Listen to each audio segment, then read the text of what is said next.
o tinitikman, parati na lang iniiwasan.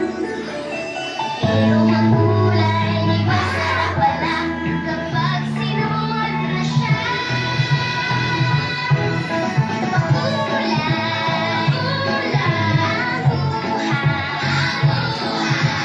Gulay, ang buhay sa sinuwang gulay.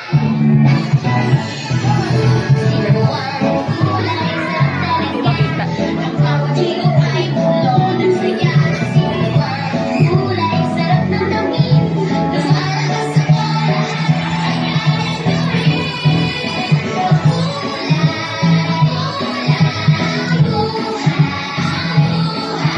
Ang buhay sa sinuwang gulay. Sabaw pa lang ay ating na. Lagyan ng nor at gulay kami luwal-luwa. Masaya na todo sa araw, at kaya ang